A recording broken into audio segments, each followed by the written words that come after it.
জায়গাটির নাম অভয়াগিরি। উত্তরে বরের ঘর থেকে সুদূর বঙ্গে আসছেন বাপের বাড়ি। প্রতিবার শরতে আসেন। এ সময় বাংলার আবহাওয়া শান্ত আর বড় রমণীয়। কাশ আর শরতের পেঁজাতুলো মেঘের আকাশ তার বড় প্রিয়। তখন মাঠেরা সবুজ, গাছে গাছে সুখী পাখি বাসা, ভরন্ত নদীদের গায়ে পড়া পাড়েদের ভাব ভালোবাসা নিয়ে ঠাড়ে ঠোড়ে কথা বলে। ইতিউতি উড়ন্ত ঝাঁকে গাংচিল। বরের তুষার দেশে সেসব অমিল। কিন্তু এবছর তিনি রওনা দিয়েছেন অনেক আগে, পরিবার পেছনে রেখে একা।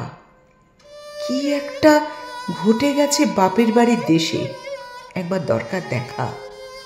কটা দিন ধরে সব লোক খালি নাম করছে তার। সে অবশ্য অনেক সময় করে নানা প্রয়োজনে, কিন্তু এটা সেরকম নয়। সুনামির মতো আলোড়নে রাতে আলো জেলে লোকে অভয়ার নাম করে চাইছে বিচার।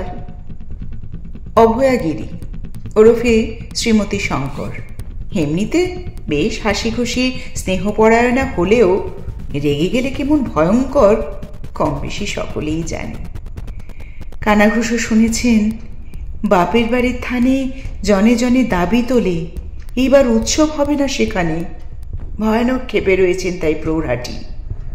বসন্তে চুপচাপ এসে চলে যান, শারদীয় আগমন তো উৎসব হেতু। সে আনন্দ করে দিলে মাটি আশাটা অসার হবে। দেখা যাক কারা বিভীষণ, এমন আজব দাবি কারা করে রাত জাগা লাখ কলরবে। অভয়া পৌঁছলেন যখন, তখন বঙ্গভূমিতে সন্ধে নেমেছে। ইতি উতি ছড়িয়ে ছিটিয়ে শহর জুড়ে বাঁশের কাঠামো করা। কই, মনে তো হচ্ছে না প্রস্তুতি থেমেছে। ঠিক সময় তৈরি হয়ে যাবে সব মনে হচ্ছে। তবে কারা উৎসব হবে না বলে রটাচ্ছে?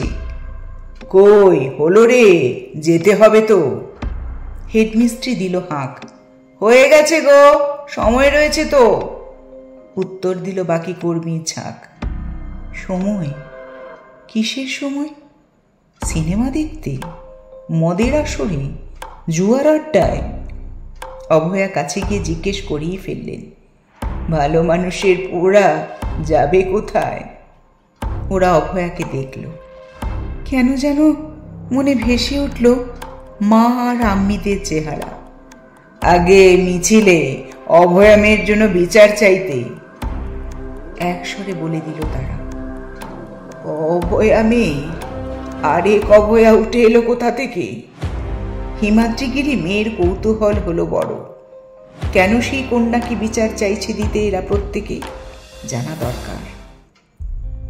সে হবে পরে ভেবে অভয়া এগোলেন। দেখে নিতে কেনাকাটা, নানান দোকানপাটে। উৎসবে সেল একটা স্পেশাল ব্যাপার। ভয়ানক ব্যস্ত দোকানিরা, বিক্রি তুঙ্গে পোশাক, গয়না আর প্রসাধন বিপণীগুলির। বাহ, ভাবেন অভয়া, আসন্ন উৎসবে মাতবে ভিড়। হঠাৎই শোনেন এক দোকানি বলছেন তার চেনা কাস্টমারকে, আজ রাতে জমায়েত সেন্টার পার্কে, সেখান থেকে 8B অব্দি মিছিলে যাব, হাঁটবো মোমবাতি হাতে।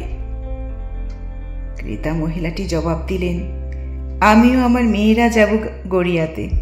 এখন তো সকলের দাবি একটাই, আমাদের অভয়ার জাস্টিস চাই। অভয়াগিরি হেঁটে চলেছেন।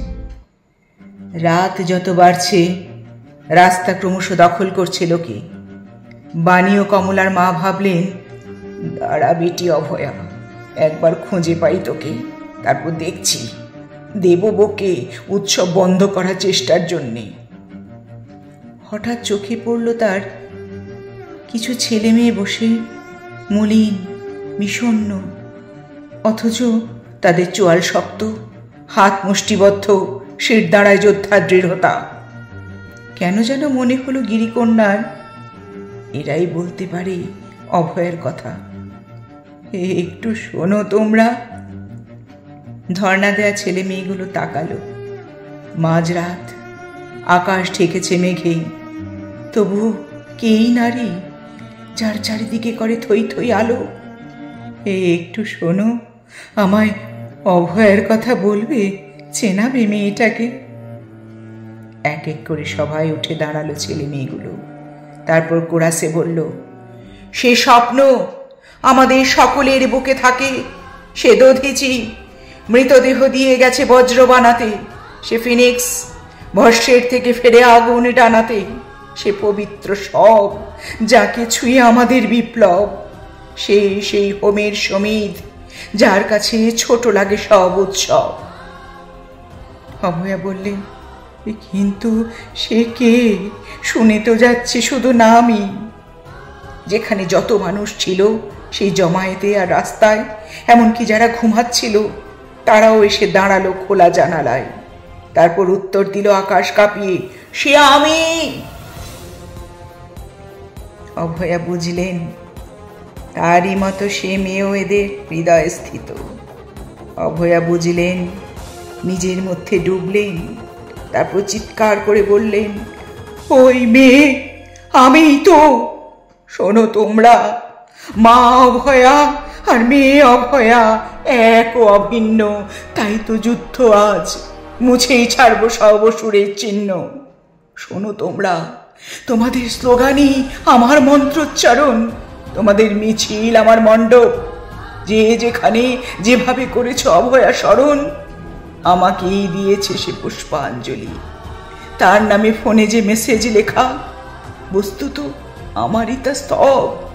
শোনো তোমরা, সুবিচার দ্রুত হোক আজ গণদাবি, এই আলোড়নী আজ শরদোৎসব। সকলে অবাক হয়ে দেখে অভয়াগিরির পরনে রক্ত মাখা অ্যাপ্রন, তার গলার মালা একটি স্টেথোস্কোপ। নতুন এই অবতারে অসুর নিধনেও তিনি হুঙ্কার দিলেন ত্রিশূল হাতে। ভরা ভাদ্র মাসে কার একটা মোবাইলে যেন বেজে উঠলেন বীরেন্দ্র কৃষ্ণ। আশ্বিনের শারদ প্রাতে या देवी सर्वभूतेषु चेतनस्तविधीयते